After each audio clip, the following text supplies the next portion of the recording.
Hello and welcome to The Bar is Loaded. I am Chris Howard, and today I have the honour of these two gents today.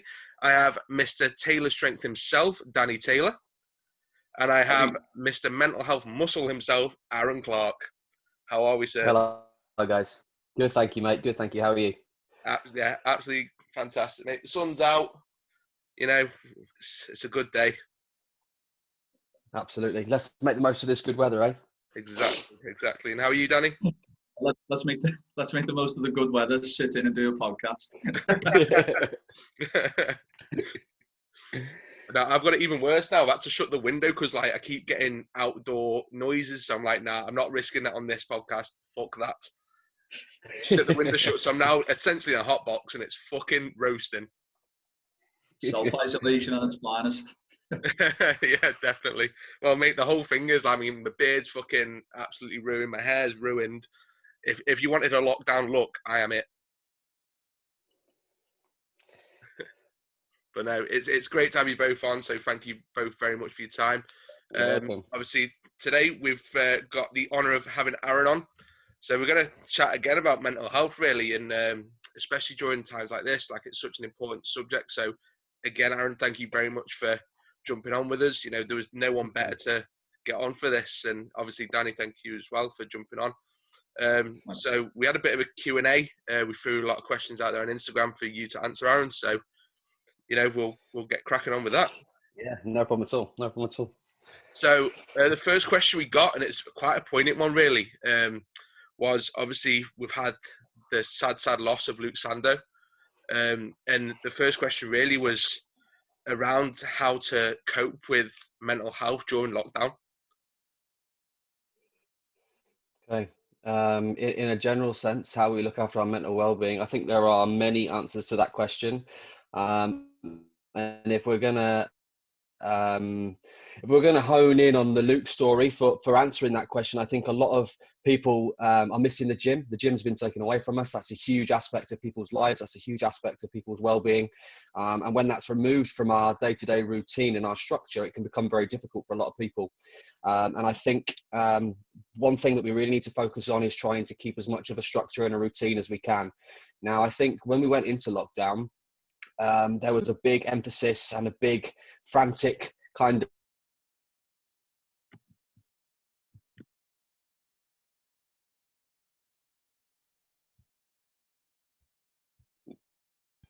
We lost Aaron. Yeah, we lost. There you go. Got you back, mate. Completely lost me then. Yeah. It's that green screen. Yeah. It just froze. You both just froze completely, and I was just carrying on talking to some statues. It's great. So in regards to looking after our mental health, I think what's really important is that we focus on keeping a routine and a structure. And for a lot of people, obviously, that structure and routine disappears because a lot of someone's structure and day-to-day routine kind of originates and belongs in the gym, or belongs in a place where they're able to maintain that sense of social belonging, maintain that social identity, maintain that motivation, maintain that positivity, maintain that aspect of being able to vent and de-stress. As for many of us, the gym is a sanctuary. It's a mecca to kind of voice and talk about how you're feeling if you want to, and leave all your shit at the door and kind of, you know, get in the gym and really forget about all of life's difficulties. And so for all of us, that's been taken away. And I don't know the ins and outs, particularly with the story of Luke, but I imagine that was a huge part of Luke's demise under the pressures and under the kind of current circumstances, and that's tragic. And I think a lot of people need to try and keep a routine and a sense of structure to their day-to-day outlook. And I know that's hard, really hard. But there is a lot of positivities to take away from this transition. And I think when we went into lockdown, a lot of people kind of just thought, oh dear, this is a frantic moment. I'm going to go wild. What do I do? How do I do this? When actually, when they really broke down their before lockdown life, there are so many aspects of that life that they can still take into this lockdown phase. And instead of going crazy and thinking about things all negatively and the doom and gloom, there are actually a lot of things that are quite easily transferred from pre-lockdown to during lockdown. But because of the franticness and because of social media and because of everyone talking and all the whispers, people forget all of the fundamentals and the basics very, very quickly. So there has to be a sense of real control over those mental frameworks that we knew worked for us previous to lockdown, and transferring them into lockdown as best as we can. And those things are very simple things like routine, maintaining that breakfast, that lunch, that dinner time kind of routine, maintaining that getting out of the house if you can for a few hours a day, that family time that we all have day to day as we wake up and go to bed. There's a family time somewhere in there. There's a socializing with friends on the phone by text message. There's an hour on social media. All of these things people seem to have just forgotten about. So they're staying in their pajamas all day. They're not getting changed. They're not having breakfast. They're skipping all of their meals. They're not looking after themselves. They're not showering. And they wonder why their mental health has decreased so very quickly, because they themselves have controlled that neglect of all of those things that were so fundamental and so important in our day-to-day lives that we don't really think about. And we have to now think about those things because of the conditions that we're in. Yeah, definitely. And I mean, I've said this all along during lockdown. Like, I've been in a retail store the whole time. So for me, in a way, as much as I'm cursed in the sense that I've had to go out there, I've had to put myself at risk, the blessing that I've still got the routine has absolutely been fundamental. And like you say, keeping that is probably what's kept me sane through the whole thing. Maybe my training's took a hit, but at least I've still got that routine to back up on. And like you say, just having that time with family and, things like this, like having Zoom and the possibility now that we can talk to our friends a lot more. And I think, like you say, that's just something that's forgotten. And, unfortunately, like say, people are just spending quite a lot of time just sat in the pajamas, and they come out of that routine then.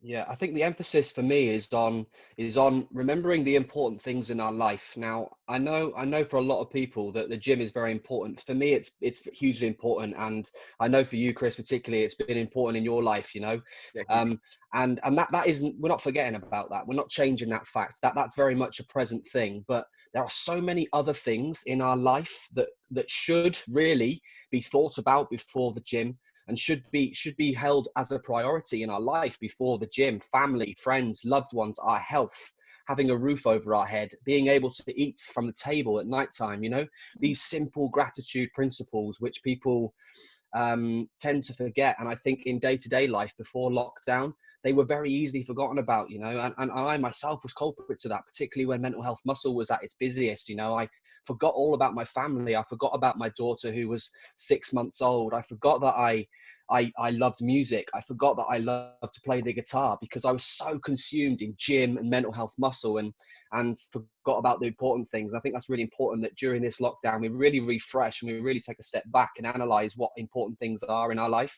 and where our value truly lies. Yes, one of those values will be the gym.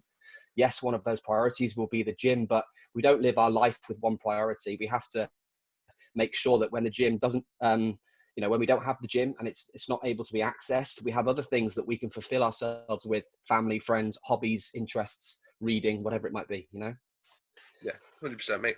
100%. And I guess that leads us really nicely onto the second question that I got, which was, although the gym in general and physical activity has a great effect on mental health, do you sometimes think it's relied on too much?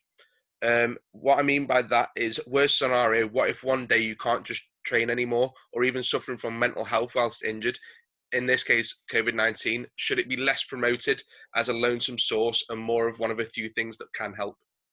Absolutely, it's over relied on, but I think that's just the innate ability and the innate characteristic of all of us who love the gym and love training. I think it's a very natural thing to get consumed in, and absolutely have the gym as this almost an addiction, because actually, if you break down mental health, for many with mental health issues and mental illness, the gym is a fantastic thing. I know for me, it's helped my anxiety tenfold. I know for people who are really struggling in the darkest of times, the gym can be a real sanctuary.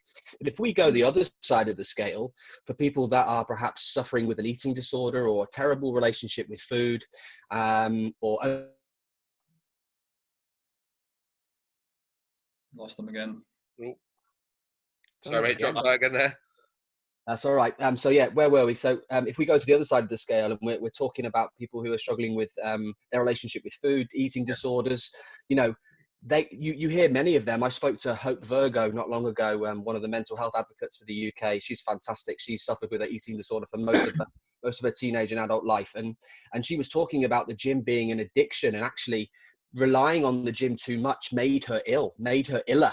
because of the addiction that came with training, doing too much cardio, not focusing on what she was eating, but just constantly going to the gym because initially it was a place to go to de-stress and to deload all of this struggle, but actually it became the reverse and made things worse for her. And so, yes, there are two sides of the scale, but I think when we answered the first question about these priorities, I think this is where that comes in, Chris, really, is, but there has to be more in our lives than just the gym. And if you are not a professional bodybuilder, powerlifter, that you are paid to do, sponsored by Yin and Yang and all these businesses, and your life doesn't consist of just bodybuilding or just powerlifting or just strong man, strong woman, then I understand that maybe the gym, training, fitness is your only real priority per family. I get that, because that's your job. But 99% of us aren't in that category. And so there needs to be other things in our life that we are able to resort to connect with, to engage with, that don't surround the gym. And so, there are two sides of the scale, depending on how you look at it. I think, you mentioned about injuries in the question. People have experienced kind of COVID scenarios before when they've been injured. Right now, yes, COVID has stopped us going to the gym, but many people have had injuries that have stopped them going to the gym. Excuse me. And you'd like to have thought that during that time of injury, there were things that they could go and do that would take their mind off not being in the gym. But for many, being injured is as bad as the gyms being shut, because they can't access it and they have nothing else to turn to. So I think what I'm trying to say here is, in short, to answer that question, we need to open up our mandate of things that we connect with. And although the gym is hugely important to us, it saves lives in many cases, but there needs to be other things too that people can connect with. Someone who was, in this situation you've described, and Aaron, you've highlighted a lot of the issues surrounding that in the last two questions. Where would someone start if someone's having these issues right now? And I know a lot of people are experiencing this now, people I know, mutual friends, etc. So what's the starting point? I know you said you've got to find another purpose, but is it a case of getting a pen and piece of paper and brainstorming? People have probably found it difficult to get motivated given the current climate of the situation. So where does someone begin? We lost him again. Bloody technology letting us down here, Chris. Absolutely, mate. It was me fearing it would just be me cutting it out, but yeah, you worried it's you, yeah. No, maybe I jinxed it. So apologies. So can you say that question again, Danny? Sorry, mate. Yeah, sure, Aaron, no problem. So you've highlighted a lot of the issues surrounding the last two questions, just in terms of, need to have another purpose. And I think that's definitely important to point out, but where does someone start? So is it just a case of getting a pen and piece of paper, brainstorming, writing a list, talking with friends and family? Where does someone begin? Yeah, okay. So I think it depends where you are in regards to your mental capacity and your mindset awareness and your self-awareness, really, mate. I think there are different parts of the journey for a lot of people. If you feel like your mindset is good and you're able to sit down and restructure and refresh those priorities and really kind of brainstorm where you're at in life, and I guess we all need that at times, is that kind of sit down, reflection, review time. If you're able to do that, then that's a great start. If you're able in the right set of kind of mindset to do that, then that's fine. But I think if you're not, I think there needs to be a reach out to support networks in order to remind you perhaps of the values that you have in life and your purpose and your why, and really confirm your identity, I suppose, in a lot of cases, and really remind yourself of the important things in your life. I think for a lot of people, and I'll use myself as an example, before I had my kind of reset before Christmas, I needed to tap into all of the things that I knew I loved to do, but I hadn't done for some time. And that was a huge part of my restructure and my refresh. So I connected with people that I hadn't connected with for a year, 18 months. I held them close in my heart, and they're important people in my life, but because of life and mental health muscle and everything, I hadn't really engaged with them. So I connected with them, and very quickly I was reminded you know, of those important things in my life, and how I was so annoyed at myself that I neglected those things. And so I think that's a really positive thing, and kind of that reconnection with positive things in our life. For a lot of people, that can come in all sorts of shapes and sizes and all different things. But in simply forms, Danny, yes, mate, you know, sitting down and just stop worrying about what's happening tomorrow. Stop focusing on what happened yesterday. Be mindful and a bit more grateful of today, the here and now, the present time, and sit down, analyze, get your breathing down, stabilize, really, you know, really focus on you, and write down, and maybe in a journal or on a piece of paper or on a sketchboard, whatever, that you can kind of visually remind yourself and talk to yourself about the things that are really important to you. And very quickly you'll come up with 5 or 6 things, if not more, that are as important as the gym. You know. And the gym might well be up there. I'm sure it will be for a lot of people, but there's also other things up there. You know, we all crave our family. We all crave our friends. We all crave that social belonging somewhere, you know, a club that you go to, a book that you're reading. I don't know, so many different things. And I think it is just a case of having the control to be able to do that. And if you can't, you need to reach out for support in order to kind of kickstart that, I suppose, and light that fire. You know, we always talk about reaching out, and if more people did that, I think more people would be able to really sit down and analyze where they're at and where they want to go moving forward. On the flip side to that then, because that was a fantastic answer, by the way. On the flip side, if you're aware that someone might be struggling in that sense, how would you go about kind of reaching out to them if you knew that they weren't the sort of people to kind of open up and stuff like that? I've got friends who are like this, you know, and you know, it's a bit of a pride thing, and I guess I guess I'm guilty of this myself as well, Aaron, to be honest. That I kind of pile it all in and just be a bit more. I guess the question there is, if you're trying to reach out to someone, how would you do that? Then what's the easiest way to go about that? It's lost again. We've still got your audio, mate. We lost him. Bugger. Why does it keep doing that? I don't know why it keeps doing that. Still got the audio. There you go. I honestly don't understand this. Audio. You still had your audio, so we got your little. You should bit panic. That's staying in. That. I don't understand it, boys. I'm so sorry. I don't understand why it's doing this at all. You'll have to do a lot of editing here, Chris. You've got an editing task on your hands. Don't worry, mate. I've become a god at it now. Don't worry. It's fine. Yeah, good. Okay. So sorry, Danny. You're gonna have to say all that again, mate. I'm sorry.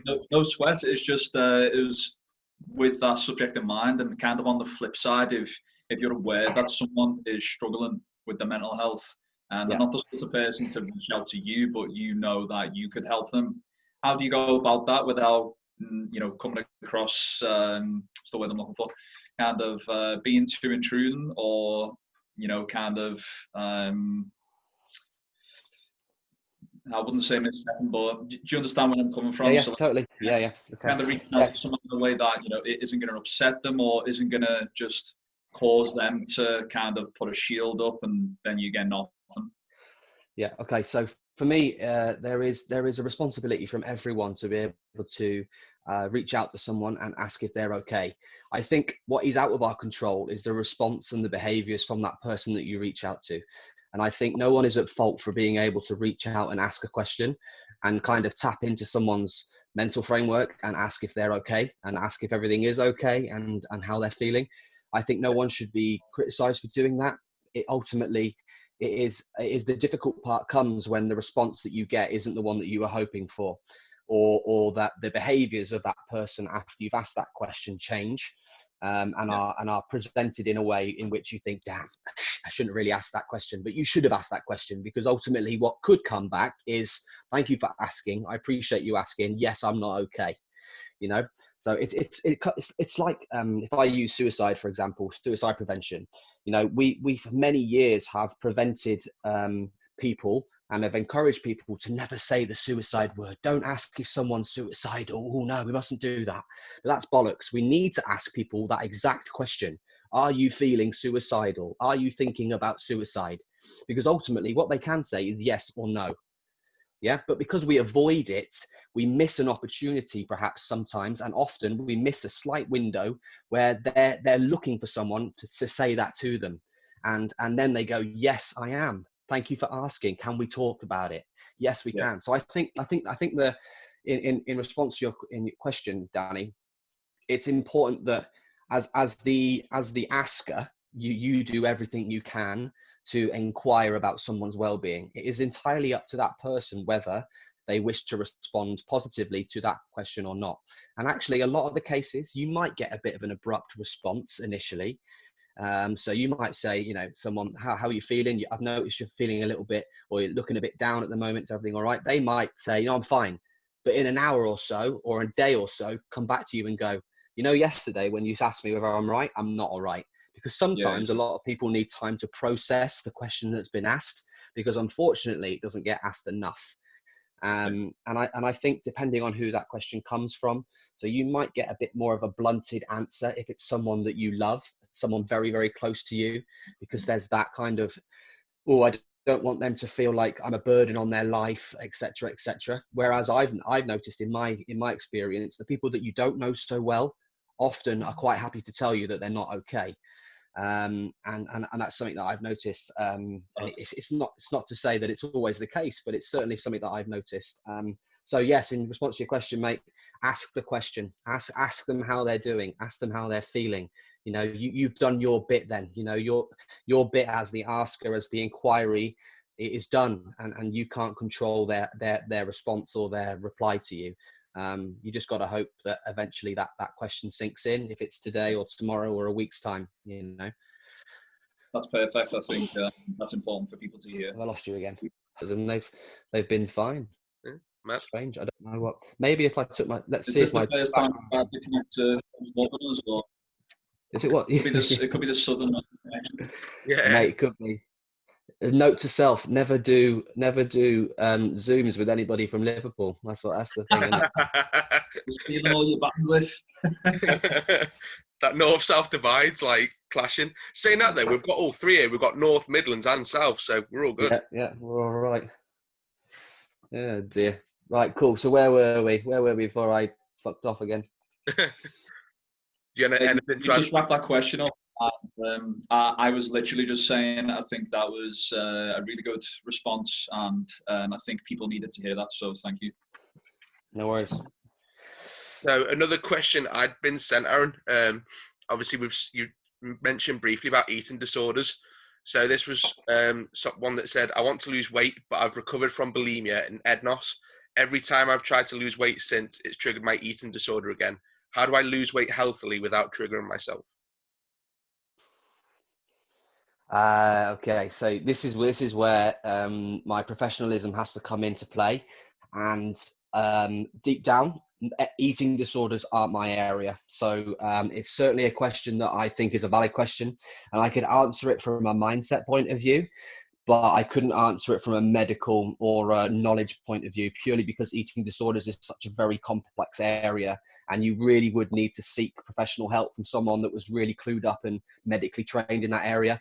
It's something that, you know, of all my kind of stuff that I've done over the many years, eating disorder has always been the one that requires that little bit more specialism, because of what it involves, and it, you know, it's such a sensitive area. It really is. So my advice would be, my response to that question would be, in regards to a medical sense, go and seek some professional guidance from someone that really understands truly eating disorders, because I wouldn't do you justice or any help really answering that question to my knowledge. But there is an element of that question that I can answer, which is mindset and the control of what you do and how you feel and what you are. And once you're able to get a real management on how you're feeling, the things that you're doing that you know will offer you a positive outcome, things that you do that will offer you some progression and some development away from those struggling times regarding food, the better things will be. But like I say, really for that question, you need to be going to a professional that really truly understands eating disorders at its finest depth, to really support you and help you get out of that position that you're in. There's no other way of saying it really, Chris, mate. I'd be doing it unjust if I wobbled on with something, really, mate. No, cool, mate. No, completely appreciate the honesty on that one. And then we've got one that's pretty much for all three of us. When your head goes down or you start feeling low and unmotivated, how's the best way to get back to the training? Okay, yeah, it's a good one. Okay, so I think I talked about in the workshop actually that we did when I came up to Liverpool and to Taylor Strength. It's about that desire from within to want to change. Ultimately, you can receive all the information in the world, all the support in the world, all the guidance in the world, but if there is no desire from within to want to change that shit, it's never gonna happen. So if you lose your motivation or you lose the vibe to want to train and everything seems a bit dark and dreary, ultimately you are the only one that can change that scenario. You are the only one that can really implement the things needed in order to get back on that positive track again. And so for me, there has to be a desire from within. Do you truly want to get back in the gym? Do you truly want to train again? What are the that north-south divide's kicked in again.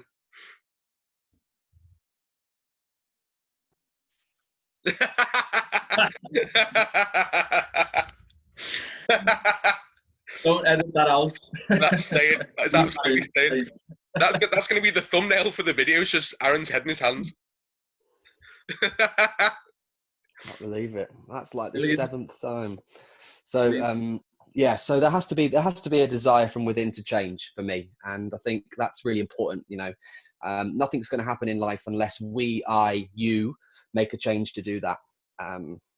So I think that's really important to remember. Just ask the question again, mate, so I can do the last bit again. Yeah, it was when your head goes or you start feeling low and unmotivated, how's the best way to get back in training? Yeah, so I think there has to be, I touched on it a little bit earlier, but a reconnection with the things that made you train in the first place. That reminding, that reflection on the things that really empowered you and motivated you to get in the gym in the first instance. Resort back to your purpose and your why and your values, and really focus on those in order to find that gateway again into the training. So for a lot of people, they started the gym, they started training because of a weight loss probably, or something of the sort. So if you've got in the gym and you've lost all that weight, remember why you got in the gym in the first place, and see if there are any transferable skills from that reason why you started the gym to start again. Probably yes, there will be, because ultimately with weight loss goals, with weight gain goals, there has to be something going on up here as well. And that's the stuff that we can reconnect with, because nobody wants to feel like they do much longer. So what they went to the gym, they went training, they did something about it. So reflecting on that again and really imposing that on the here and now, and remembering why you did it, and giving yourself that boost again that you need to get back in the gym. I'm a big believer that motivation should come from ourselves. Yes, motivation and support from other people is vital, and it is. There's no doubt about that. And people can inspire you to take it to the next step.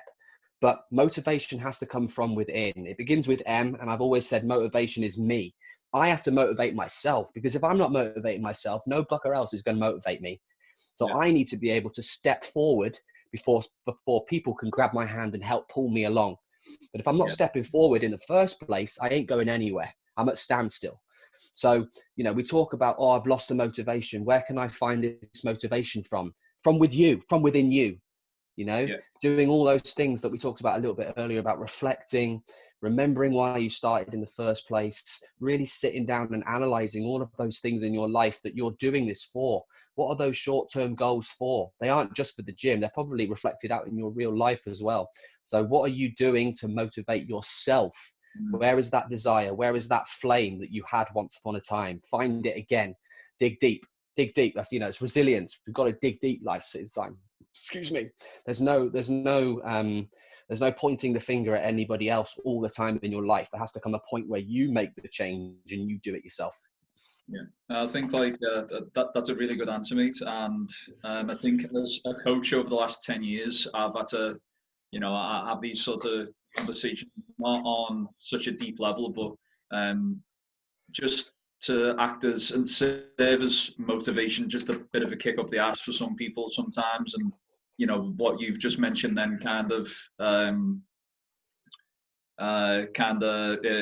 can resonate with it just from the experiences that I've had as a coach over the last 10 years or so. Yeah. So what would be your advice to like coaches now and future coaches in terms of being able to have these conversations and being able to kind of help someone find their own motivation, Okay, yeah. So I think for me, there has to be first and foremost, I truly believe that PTs, coaches these days are not like they used to be in the past. So nowadays, you're much more than a coach and you're much more than a PT. I think you have to become a bit of an educator. You have to become a friend. You have to become a companion. You have to become this person that they entirely rely on and trust if they need to at any given time. And I think that relationship is so important to build. And I feel like conversations that you're trying to talk about here can only be fully achieved if that relationship between the coach and the client is there.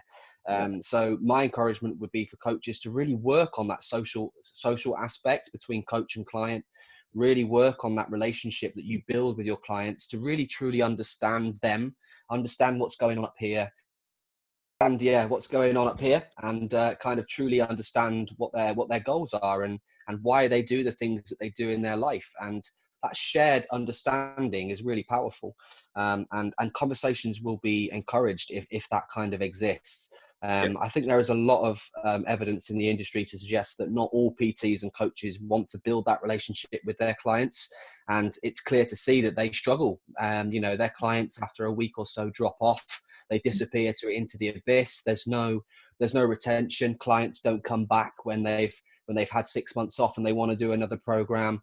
And I think, if I'm honest, mate, bluntly, that's the sort of shit we need to get rid of in the industry, because that's not going anywhere anymore. PTs and coaches that just do it for the money and do it for the attention, it's not cutting it anymore. You need to be much more. And I know particularly with you, Danny, in your gym, I was witness to the relationship that you had with all of those people that turned up to that workshop, and that's powerful. And I want to see that more really across the UK. It's in a lot of places, but not everywhere. And I think for me, there's much more of that relationship with gyms that aren't commercial and aren't chain gyms. I think chain gyms really struggle to build that relationship with their clients, because they're just on a money rolling thing, one in, one out, one in, one out. And so for me, mate, it's really important that relationship is there. And then those conversations can happen. And like we said before, you can ask those questions. You might not get the response that you're hoping for, or you think you might get, but you've asked those questions, and there's no judgment or there's no awkwardness about asking that question in the first place, because your client trusts you. And if there is a reason to give you an answer, then they'll give you it. You'd like to think, I still speak, when I was PTing 9 years ago, I still speak to most of my clients that I PT'd in that 7-year period. They become friends. They become my friends, because back then I really cared about their well-being, and I really cared about them as a human being, not just how many abdominals they had after a 6-week program. Do you know what I mean? So, and I think that's really important to remember. So, build that relationship, mate. And the questions can be asked, and if they're able to lead on to a conversation that eventually saves a life or gets someone out of a dark place and into a positive light, then quid's in, Yeah, 100%. Yeah, I think just like you were saying, Aaron, I think that's the unfortunate thing in commercial gyms at the minute. Like you say, it is that one in, one out. And, it's less about what's good for the client. It's just what's good for that person's wallet. I do know great PTs in commercial gyms, but at the same time, they're massively outweighed by the shit ones that just see pound signs rather than actual real life people. And, that's something for me that I really credit to Danny, is his coaching style is so clear, to see how the relationship he has with his clients, and it's ultimately molded who I am as a coach. It's so much more than you training someone. It's you're trying to change people's mindsets. You're trying to improve their life for the better, and that's lost a lot of times. And I think a lot of people forget that. Yeah, and I think one of the big reasons for it is because back in the day when I did my PT, 15 years ago now almost, it was very hard work to get a PT qualification. Like you really slogged your guts out. You felt like you were really working hard. Nowadays, you can do crash courses in 2 weeks, and all of a sudden you're a qualified PT. And the problem at the moment is that the industry, for me, is full of these very newly qualified PTs that just want to fit into a trend because they go to the gym. So because I've trained for the last 2 years of my life during college, I have to be a PT. And so we've got this influx of PTs, online coaches, people with blue ticks on Instagram that have never coached anyone in their life, but all of a sudden they're doing online programs because they went on Love Island and sucked the cock. Like, I mean, come on. Like, what's going on? We need to that needs to be really get rid of that all. And so unfortunately that's infiltrated into commercial gyms because everyone wants another PT. All these commercial gyms, yeah, sign up here, be a PT at Gym Group or whatever, and like you say, Chris, rightly say, there are some really good PTs in these commercial gyms, but because of the outnumbered shite that's in there, they get overlooked, and I think that's a real shame. Yeah, 100%, mate. One of the smartest people I know, he's a PT in a commercial gym, but it's just outweighed by utter shit, and they just don't get the credit they deserve. There he is. Did you get your internet from 15 years ago as well? Hey? Did you get your internet from 15 years ago as well? Yeah, I think so, mate. I don't understand it. It's full. It's full. I just don't get it. Don't get it at all. Never mind. But no, like, just as well, just to touch on the like the lack of motivation thing. A big thing that I've, during lockdown, it's been so hard for me to train. It's getting that motivation. Like I've said on podcasts in the past that, where my dumbbells are, where the bench is, it's in my living room, and that's exactly the same place my sofa is. But Yeah.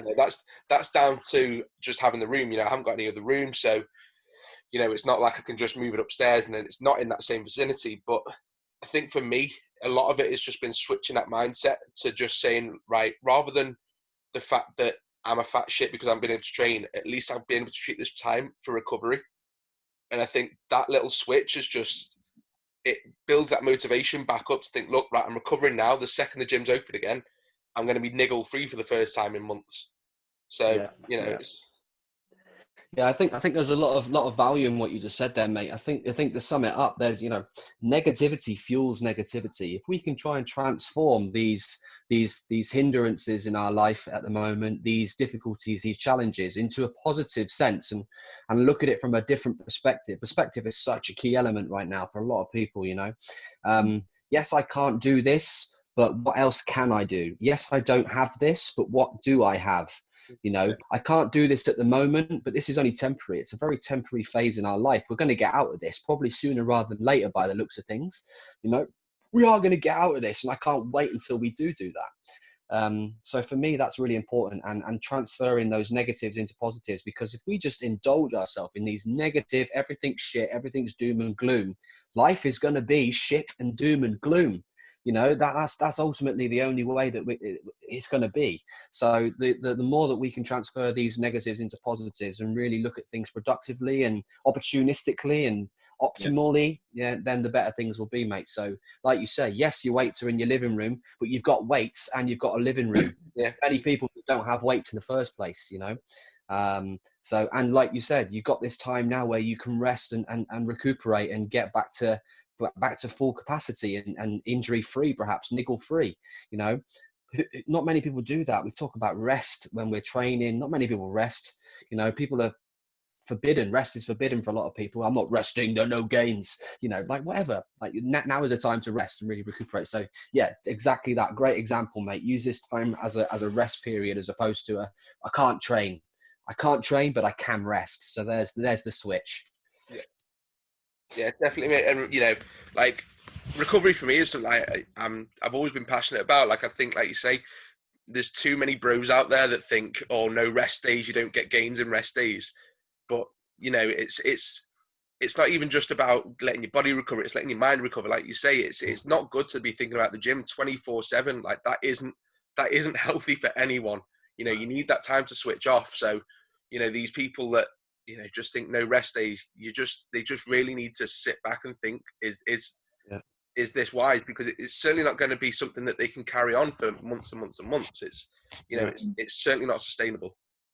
Particularly within our industry, the fact that people do think about the gym 24/7 is the reason that we're really struggling mentally right now. And it's no coincidence that a lot of people who use the gym, who train, who exercise, who rely on the gym and that community are struggling right now more so than they've ever done before, because they have never thought of anything else outside of that gym environment. And, it's all well and good when you've got access to go to the gym, but what happens when that thing disappears and it's taken from us and it's completely out of our control? Then we start getting into the realms that a lot of people are struggling with at the moment. And, it's sad. It's a damn shame. But if things have been done it differently in pre-lockdown, and their mindset and their way of thinking and their kind of structure of life was different, they perhaps wouldn't be in the positions that they're in now. Yeah, 100%. And I think that's something I realised quite quickly, that the gym's just a facilitator. It's not the thing that is the be all and end all. It's just that is the thing that helps it, but that isn't the be all end all. It's the exercise in general. I don't need a gym to exercise. Fuck me. I've been laughing about the fact that I keep going on walks now. Big Boris has said I can have an hour a day, so I have an hour a day walking. It's just about making those changes and realising that the gym just isn't everything.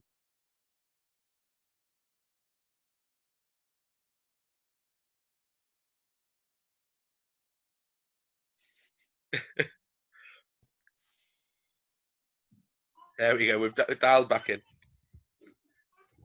Yeah.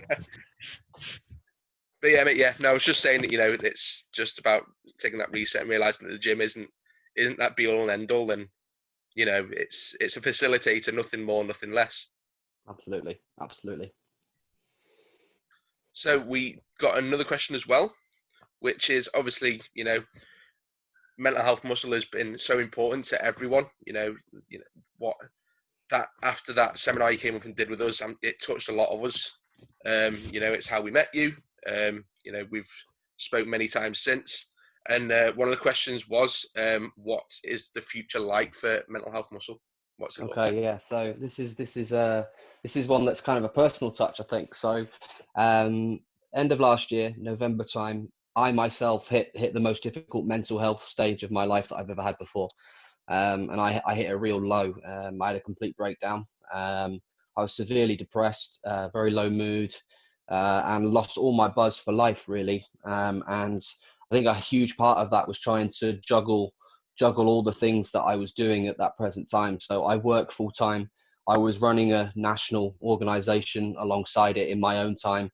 And the important things in my life, like we said earlier, my family, my wife, my daughter, my hobbies, my interests, my friends were completely neglected for quite some time. And it was only until I hit that wall that I truly realized that something needed to change. And mental health muscle was never a money thing for me. I've done the last 3 years mental health muscle completely voluntary. All the workshops went into the pot to support people in the UK with their mental health in the gyms. And I couldn't keep doing that for much longer. There's only so much that I could give for free mental health muscle wasn't doing anything but growing and getting bigger and bigger. And I was unable to do that. So I made the very tough decision to step back and make mental health muscle a kind of a movement and a thing rather than an organization. But the dream is very much there to bring it back. I don't think it's anytime soon, but I would like to think 2021 we'll be looking at mental health muscle coming back in kind of a rebirth. There's a lot of work to be done in regards to making sure that I don't hit that wall again, and that I'm able to honestly stop working and do mental health muscle full time and support my family through that in a paid role, and employ other people to do what I was doing, but in different areas of the country, so that I wasn't just doing everything all the time. So there's a lot of work to be done. Truthfully, I miss it every day. It was my baby, and we were able to really take that thing a long way in such a short space of time because it was so very relevant and it hit so many people's hearts. So right now, the movement very much lives on. It's running in the veins of thousands of people, and we're still getting messages daily through the Instagram, and people tagging us and people wearing the bands and t-shirts. It's amazing. That all hasn't stopped, but operationally right now, in regards to supporting people through fundraising and sponsorship, etc., has stopped. The workshops have stopped and the events have stopped, but that's only because of capacity, really. I do want to get back into that one day, and I think there's a lot of fire in my belly to get that back, and do some more great stuff with it. Perhaps more of the same, but just in a different, slightly format. And I've spoken to quite a few of the big dogs who were very close to Luke Sando. And I think in light of Luke's passing, there's a real resurgence again to get something like Mental Health Muscle back into the industry. And I think I've got the verbal support of a hell of a lot of the big boys and the big girls who you know, are up there with the levels of Luke. And I think just a few conversations and a few meetings and a few gatherings to really implement what we want to do moving forward, and we'll be in a place to be able to think about that again. So yeah, you know, I can't wait to see it back, and I'm sure that passion is shared by many others as well. Yeah, 100%, mate. You know, like, I've got the Mental Health Muscle logo on my shirt. You know, you let me have the honor of displaying that. You know, all of us in the gym, a lot of us still wear the wristbands that we got on the day. You know, like you say, it's become that movement. You know, it's so much more than just that logo. It's the movement and everything that it represents. But I guess, like, leading on as well, obviously, I know your good friend Matt has, like, the page Campaigning for Change. I guess, like, one of the questions I had was, obviously, you know, what pages like that, like, what is, you know, how they're obviously important, but just how important do you think they are? Yeah, I think they're important, and I encourage Matt to do what he does, and I think there's a lot of originality in what Matt does, and he holds very true to his values and his passions and his beliefs. You know, as someone who has been through the darkest of times and has suffered with mental illness for most of his life, and through the challenges that he's faced, I'm incredibly proud of him, and I think it needs people like him to be able to be completely transparent and completely honest with their life journey, and have the confidence and the ability, because a lot of people don't have that ability to post that online and really share their journey with people. And you know, there's obviously ups and downs for Matt, and there still are, and he'll be the first to say that. But I think his rawness and his realness of everything is very powerful. And I know that a lot of people take a lot away from what he posts and the things that he says and the things that he talks about. You know, he is the vision of Mental Health Muscle, just in a different light. He's you know, he's been there with me from the start of Mental Health Muscle, and our friendship has only grown. You know, he's a brother to me. He's not just a friend. And you know, we're lucky that we've got people like Matt who still carry that promotion and that awareness through their own individual profiles. And you know, people always link it with Mental Health Muscle because Matt was very much a presence in that movement in the start. So that's all very much there. And yeah, I'm truly proud of him. And I think what he does is incredible. And, you know, and I think because it's so raw and because it's so real, and I know his background, it's never like, oh, you're just putting that on for social media. Like, I know everything he says is true. You know, I get what he puts in a post, in a message, in a WhatsApp at nighttime, you know, and the conversations we have revolves around all of that. So yeah, and there's many people like Matt out there doing some great stuff. And particularly for men, it's so important that we talk about it. And it's so important that we encourage men to talk about how they're feeling. I mean, we're all human beings at the end of the day. Matt and I have started a podcast called Alpha Man, and I don't know whether you've heard of it. Yeah. But yeah, we've got the Alpha Man podcast, and we're just trying to be real on there and get blokes to listen to it and truly connect and understand that they can talk about their emotions, because we're only humans too. And you know, to be a true alpha man is a big part of that, is being able to express your emotions and express how you feel, and show your weaknesses and show your vulnerabilities, because it's only through our vulnerable times and our challenging times that we truly grow. You know, we don't grow when things are going great. We just keep feeling great. And, you know, we grow when we dig deep and we build that resilience, and we find shit that we've never found before to get us out of a situation and into a better one. So yeah, totally agree with what you're saying, mate. I think it's great that he does what he does, and in the way he does it. You know, I'd like to see him getting into some public speaking. I've kind of encouraged him on several occasions to get himself in front of an audience and inspire some people, you know, because his story is knockout. You know, I'm in tears every time I hear it, and I've heard it time and time again. So yeah, for sure, it's powerful. Yeah, 100%, mate. You know, like before he set up this page, like, I'd followed him for many months, and, you know, like you say, it's just that realness. And, you know, he's not afraid to put himself out there. And like, you know, we've seen him at his worst days, you know, on his stories crying, you know, saying he's had to go for help and things like this. And we don't see that rawness enough. And I think, especially as a male, like, it's so important to see another male be prepared to put themselves out there like that. And I think it's only going to encourage more to do so. And that's such a powerful thing. Yeah, it is. It is. Absolutely. Cool. So my question, Aaron, was just regarding, and I think you touched on it briefly, talking about social media. You and like kind of like we wanted people to ask us questions regarding mental health, and you know, we expected to get a lot more than what we did. Although the ones that we did get were much appreciated, and I think we've definitely covered some really profound topics there. So I'm just wondering really why you think there's, or if you think there's like a bit of a disconnect there between people who are okay making statements about the mental health, but wouldn't necessarily ask questions to someone who's considered more of an expert regarding mental health. Why do you think that is? Is it an open sort of thing? Is that their way of coping with it, or? Yeah, it's a good question. I think there's a lot of mental health at the moment has become such a readily available topic, and everyone's very much speaking about mental health more so than they've ever done before. And I think social media just provides people with a platform to be able to be a part of that and get that sense of fulfillment and get that sense of gratitude without truly digging into really how they feel. I think, and you know, it's just kind of, it sounds silly, but I talked about it in the workshop. You know, people want gratification and to feel like they belong to something on social media, and just the fact that they can use a hashtag in one of their posts that resorts to mental health and might attract the attention of some bigger players in the industry who want to like their post or communicate with them or interact with them or send them a comment.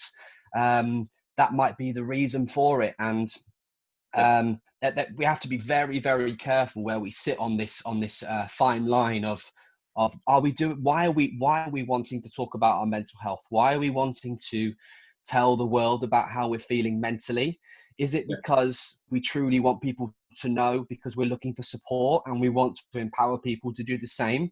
Or is it because if I don't, I'm not fitting in with the trend and I'm not getting the interactions that everybody else seems to be getting, so I'm just going to jump on this bandwagon? You know, I think if we're talking about mental health, particularly anxiety, depression, stress, they are all things that organically every human being will experience. Just because you've had an anxious day, it doesn't mean that you are, you know, diagnosed with it.